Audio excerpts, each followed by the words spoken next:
With the way Venom goes about biting off people's heads, it's hard to see how someone like this could be a superhero. He does not eat police. Believe me when I say it, this massive alien goop goes from anti-hero to villain real quick. So I put together a long list of the most terrible crimes he's committed, and it ain't pretty.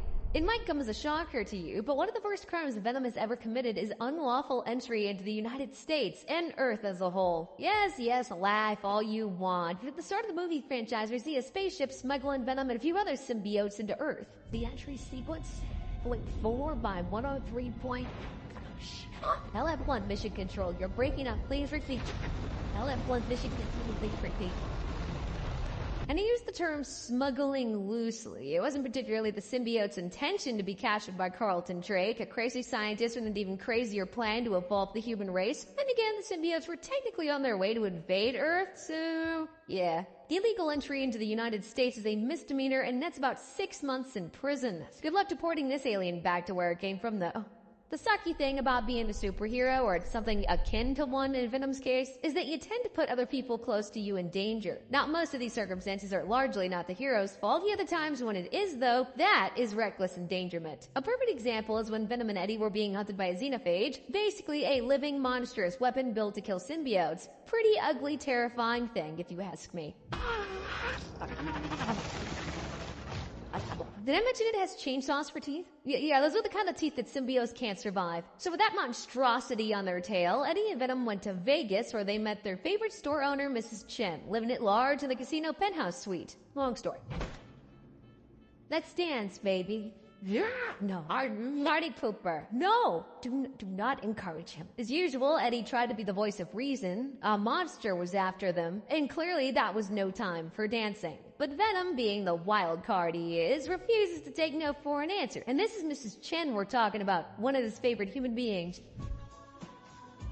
Oh no, I cannot unsee that. I cannot unsee that. Good time of die. When did you two practice this?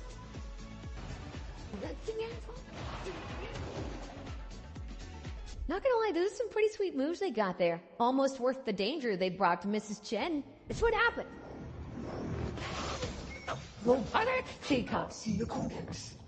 Thankfully, no harm befell the sweet old lady unless you count mental trauma. Nothing a good night's sleep can't fix. Regardless, what Venom did was very reckless and could have ended pretty badly for her. That means a year in jail and a fine of $2,000. That should make him think twice about dragging people into his mess. Ever heard that saying, a man's gotta do what he's gotta do to survive? Same pretty much applies to Venom, non-human as he may be. Thing is, just like humans, symbiotes gotta eat to survive. The only thing that can sate them is brains and chocolates, for some reason. A chicken and chocolate alone.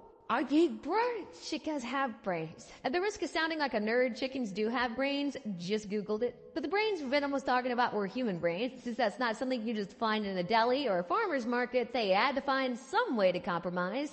I said, yeah, I need human brains to survive.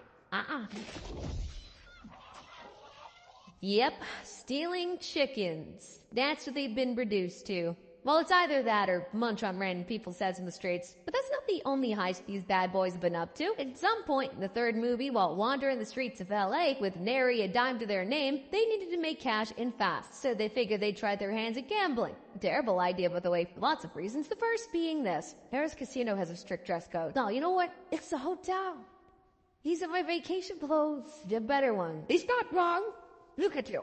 I agree with the doorman. I've seen better dressed homeless people. So in order to rectify their dress code problem, they resorted to liberating some proper clothes off a douchebag on the streets.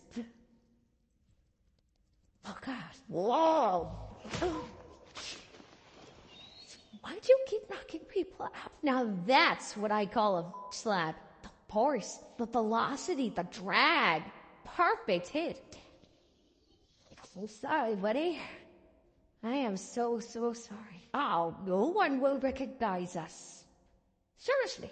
Dang. Gotta admit, Eddie put it on. Definitely wore better than the dude taking a nap in the corner.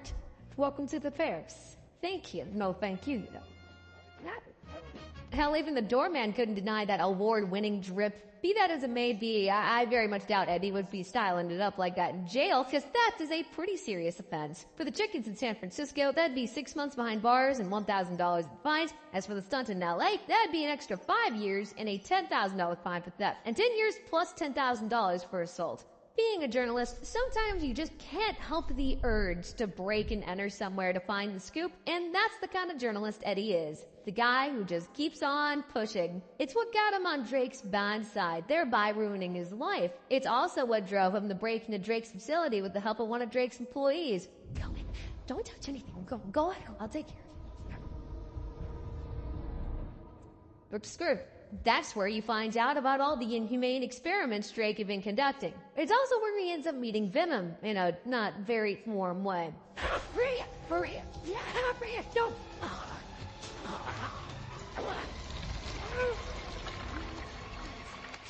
Oh no, Maria. As if breaking an entry wasn't bad enough, Eddie went on to fight his way out when confronted by a couple of guards.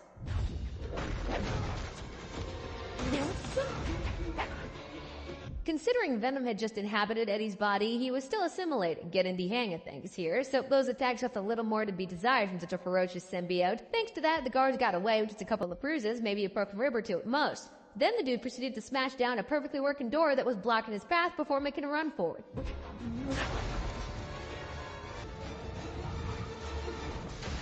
Okay, so maybe the door was locked and had to be smashed. I still call it criminal vandalism. Anyway, fast forward to after Venom took up uninvited residence in Eddie's body. The latter now had damning evidence against Drake, but since he lost his job, he had no access to the media company he worked for before. So he broke in the only way he knew how, with Venom's help. Again? I love how they took the term breaking and entering a bit too literally. After that incident, Eddie doesn't break into any more places until sometime in the third movie, where the duo find themselves in Mexico while on the run from the cops. They stumbled across an underground dogfighting ring, and by stumbling, I mean breaking the locks and brazenly walking in like they owned the place. Easy peasy.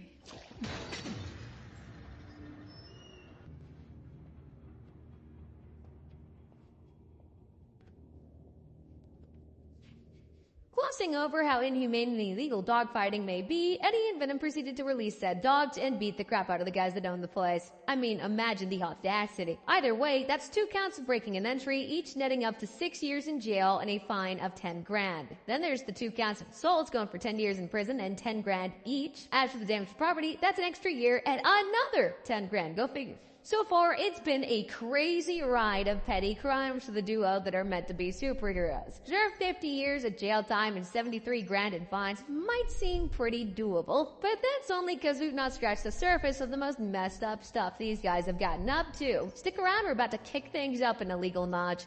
Assault has to be the most prolific crime Venom has committed, which kind of makes sense. I mean, throughout the first movie, he was basically hunted up and down the streets of San Francisco by so many people with guns, case in point.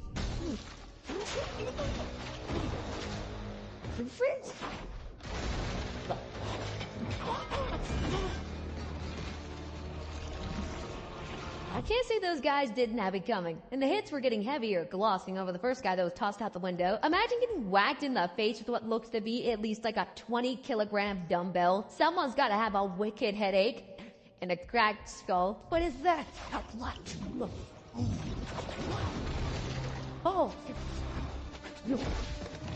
That was some pretty nice judo with a Venom twist. Very creative, very painful, and I am, if nothing, an expert when it comes to judo and pain. And that kick after, chef's kiss. What was that, Muay Thai?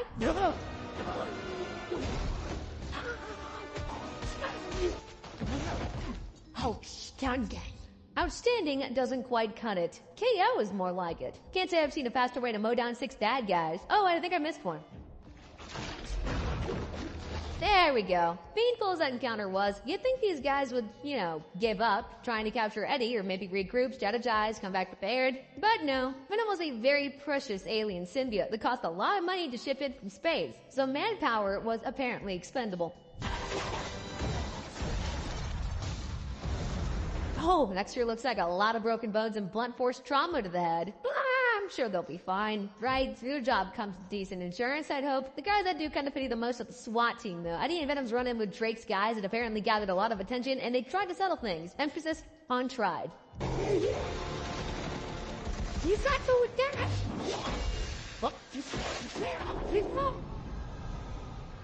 What came next was basically like a scene from a horror movie. You know, the kind where the monster slinks around in the shadows, picking off unfortunate targets one by one? Yeah, that kind. Anybody see it?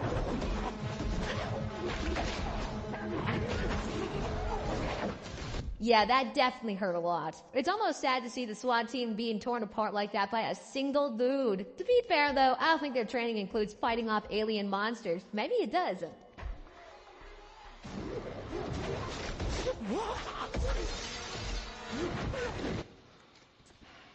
Where is it? Gotta say though, it's like watching a cool video game fight play out, except for ragdoll effects are super realistic on the count of them being real human beings after all. What today?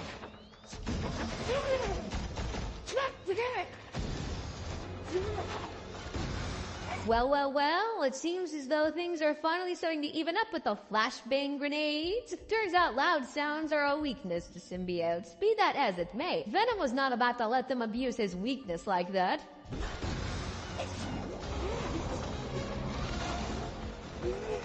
Haha, not so mighty without his flash grenades anymore, huh? Oh, and trust me, Venom was not done with the poor schmuck yet.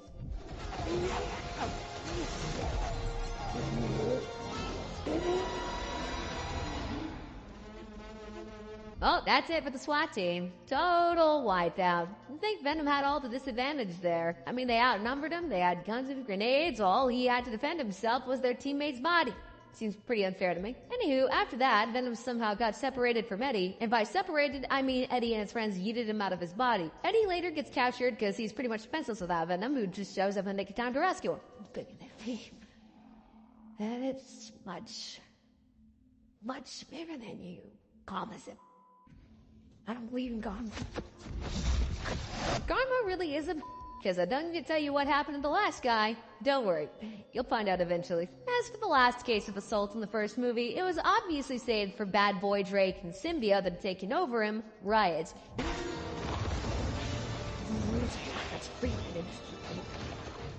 And I know what you're thinking. From that angle, it certainly looks like Riot is the one doing the assault thing. What with all the fancy biological weapons and stuff. But hey, that's what you get from being a vigilante trying to save the world. Assault charges. And boy, Venom really earns those assault charges.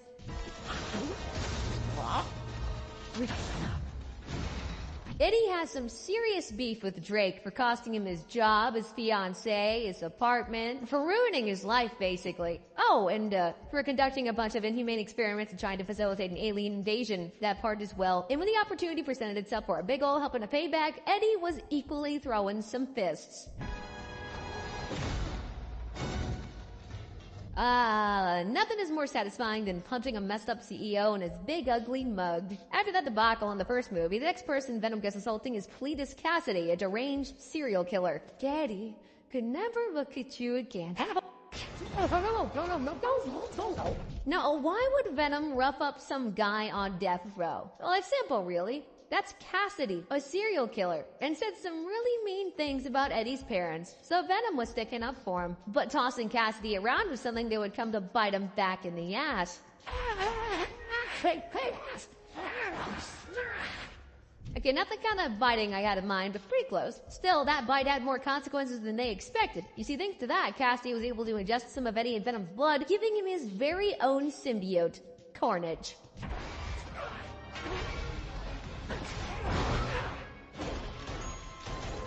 Dang, big, red, and ugly. Now that's the holy trifecta from villains back in the classic days. Or unholy trifecta. Hey, speaking of big, red, and ugly, there's this guy. Don't push it, alright buddy? Want a hand? Yes. You remember him? The doorman who refused to let Eddie in the casino on account of him looking raggedy? Yeah, that one. Well, Venom wasn't gonna take that insult from some doorman, of course. Look, let me knock him out. What are you doing? Yeah, that guy kinda deserved the headbutt, to be honest. Venom's next case of assault was at Area 51. And I get it, an alien going to Area 51 dicks. Of course, Venom wasn't the only alien there. A bunch of his fellow symbiotes were there too. Anyway, the captain of the team pursuing Eddie and Venom made a very big mistake that pissed Venom off big time. Christmas, time to go. Hey! Big mistake. That assault would have been upgraded to a mass murder in 10 seconds flat if the xenophage hadn't chosen that moment to crash the party and go on its own murdering spree. Either way, with all the people Venom has been assaulting all over the place, that'd be 10 years in jail and a fine of 10 grand each. That's just for the 15 regular victims. Then there's the matter of assaulting a federal officer, which nets 20 years and a whopping $250,000 fine. And that's for all 33 of them, between the SWAT guys and the soldiers. Altogether, that totals up to a supple 810 years behind bars and a staggering $8.4 million in fines. For a symbiote as vicious as Venom, one would expect murder to be something he does every day, the creme de la creme of the illegal stuff he's been out there since coming to Earth. But surprisingly, he hasn't really murdered that many people, partially thanks to Eddie keeping him in check. And this is a guy with an unhealthy obsession with biting off people's heads. Let's bite all the heads off, Father. See what I mean? And even though Eddie does his best to reel in Venom's urges, one can only hold back a symbiote like that for so long. Case in point. That's that PD. Golly goober, whole head gone in a bite and swallow. Not even a single chew. And how does Venom's digestion even work anyway? Does he have a separate stomach from Eddie, or does he share one with him? Which would make Eddie an indirect cannibal. Too many questions, too little answers. Anyway, that wasn't actually the first time Venom killed someone, and not the most gruesome either. You see, the thing is, symbiotes are very picky parasites. They can only thrive and achieve symbiosis with the right host, one that's almost, if not entirely, similar to them. If not, they slowly will kill the unsuitable host and move on to another. Just like Venom did with this poor lady.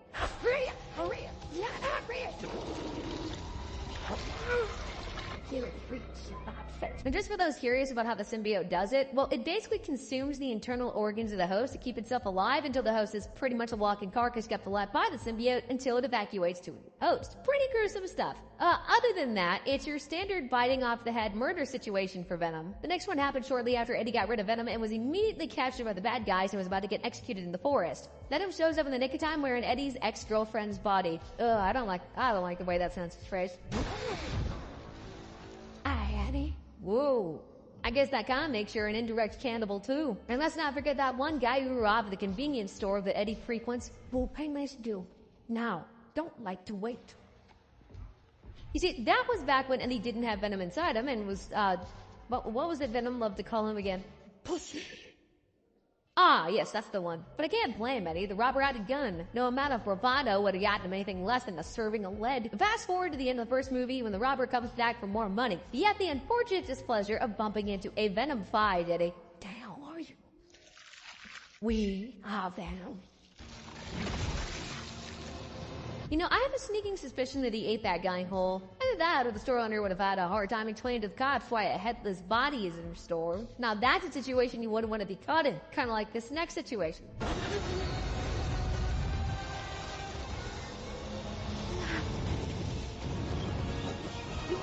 That there in the spaceship was a little old Drake with a Riot symbiote. Before Venom ripped open the fuel tank causing the explosion, Drake and Riot were en route to space to bring back some more symbiotes. Turns out, in addition to high-pitched sounds, symbiotes are incredibly weak to fire. Funny how the same applies to humans too. It was like killing two birds with one stone. Next up on the kill list is a rando from the second movie. Another one fights the dust. Why a random dude, you ask? Well, Eddie and Venom were having one of their fights again, and the latter decided to vacate Eddie's body and go partying. But of course, symbiotes must match their host, or they will slowly kill whoever they're inhabiting, hence the dead guy. And from what Venom said, there was at least one more death before the one we saw, and more to come, apparently. Me? I'm having trouble keeping them standing. I guess that's another poor soul added to the pile of discardable human flesh. Sometime after that, Venom and Eddie eventually make up and bond again. After all, deranged psychopath Cassidy and equally deranged symbiote Carnage were still loose and getting married.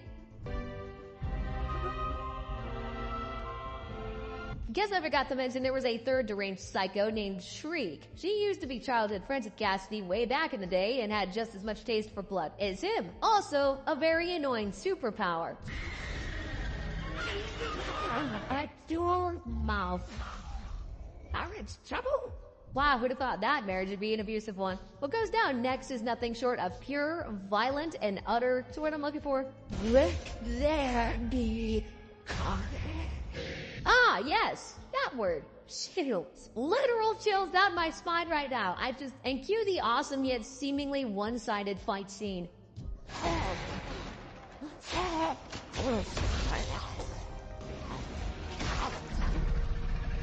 You know, I found it pretty strange that Carnage, who is technically Venom's offspring, turned out to be much stronger than Venom, because that fight was severely one-sided, but apparently that's just how symbiotes work. So much so that Venom had a bullet has to be shot to get one over on Carnage.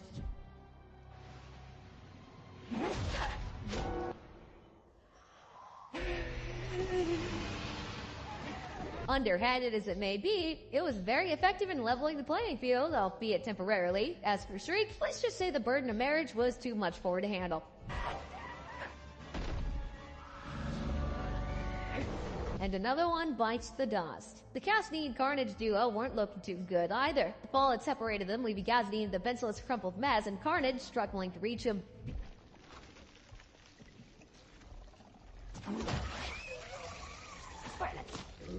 He did not taste good.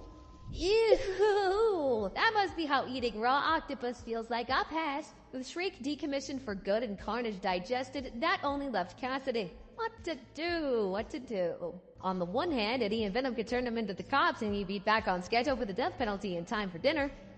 Or... this guy. No. That works too. No reason to let a perfectly good head go to waste, right? Regardless, the destruction of the cathedral and headless corpses was too much of a hassle to start explaining to the authorities, which led Eddie and Venom to flee to Mexico to lie down low. That is, if laying low consists of breaking into an underground dogfighting ring and munching on the heads of the bad guys that run it. Not exactly sure what the legal punishment for running illegal dogfights is, but I think death by head munchies is a bit too much. Then again, I do love dogs. Anywho, this is the part where Eddie and Venom's escapades get the attention of the guys from Area 51 who are already hot on this trail. Oh, that was hard.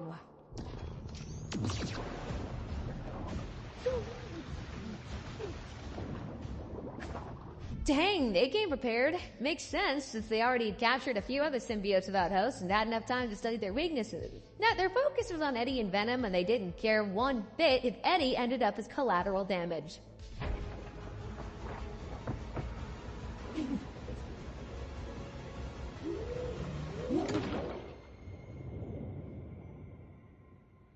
You may not have noticed on account of all the other gruesome, more obvious murders, but this was Eddie's first kill by himself without Venom holding the reins. It was a less than pleasant ordeal for him, but not as unpleasant as the jail time he'd be facing for all the murders he and Venom have committed. For each of them, that would be 25 years behind bars, and considering they've murdered a healthy total of 14 people here, that means prison time of 350 years.